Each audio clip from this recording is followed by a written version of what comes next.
Welcome everybody to the aftermath. Hope everybody enjoyed the instruction of our Ronin dojo 1045 steel katana we just did out there. I think it held up pretty well. Keep in mind this is an older model katana that's been improved since then. Let's put this in a little perspective. In feudal Japan, it's said that if a samurai did not have the money to buy a good blade, he would sell his home, move his family to the country, and buy one. Well, this blade costs somewhere around $150. So, what, you have to sell your Air Jordans? A couple of Xbox games? Yeah. And I think we put this through a pretty fair simulation of at least a sword fight. Possibly a short battle. We checked the edge, paper cutting sharp. We cut up some fruit for fun. We cut some bamboo. I had the camera set wrong. You missed some good cuts on some bamboo, but you saw a lot more bamboo still. I cut some bamboo that big around, and it's hard, winter bamboo. Way beyond the capacity of what this sword should take. We saw no edge rolling at that point. So anything you want to put this sword through for backyard cutting or dojo use, it survived just fine. So then we got stupid. I started using it like an axe against a 2x4. I guess you could say it won. It beat the 2x4. Yes, the Kashira came off. Sword didn't fail. May have been a teensy bit. I'm not sure at that point if it had been or not. It did not get an edge roll. It did not dull. Like new.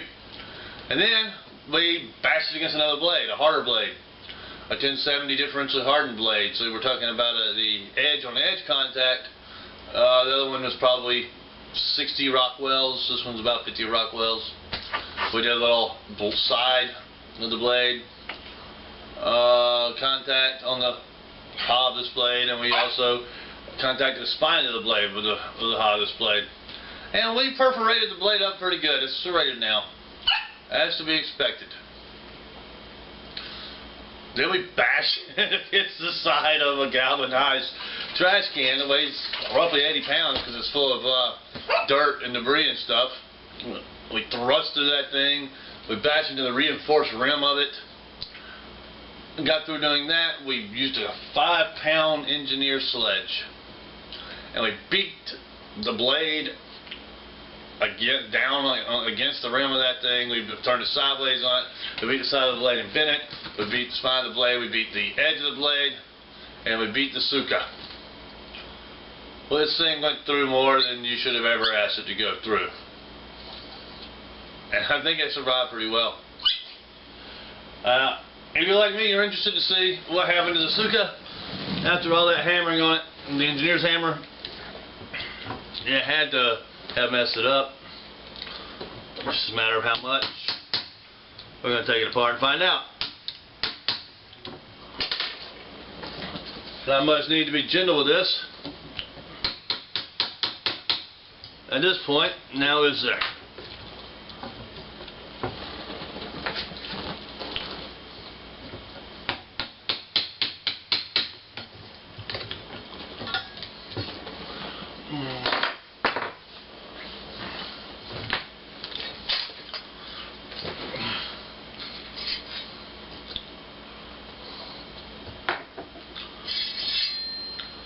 Seppa, nice and undamaged. And see, this is what I'm talking about, even on this cheap old blade. That Suba seated on so well.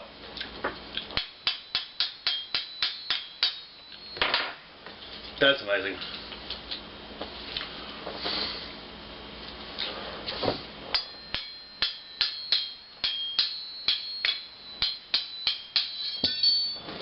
There.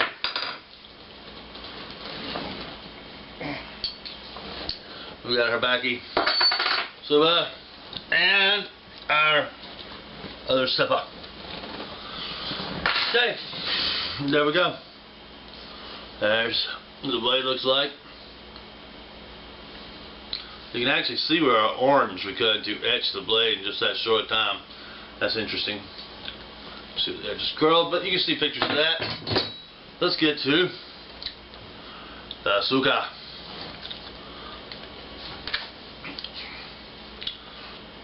There's our fushi.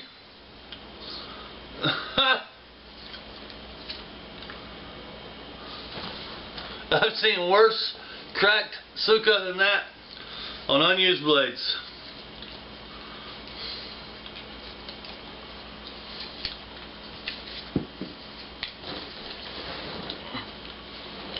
Manuki.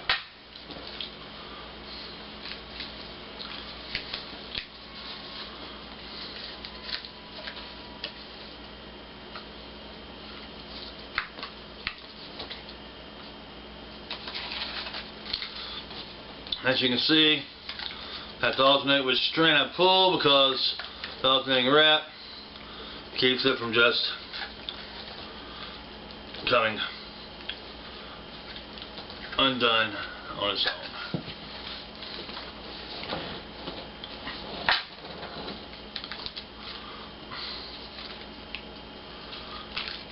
There we go.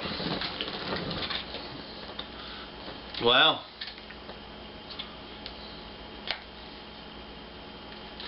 Samagawa.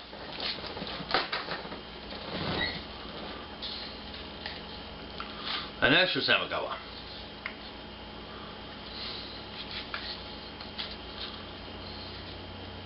And there's our suka. Not bad at all. It's cracked, but it's cracked along the seam here. You can see where I was bashing with the hammer here. It cracked a little bit right there where it's channeled for the Samagawa. The seam cracked open up here.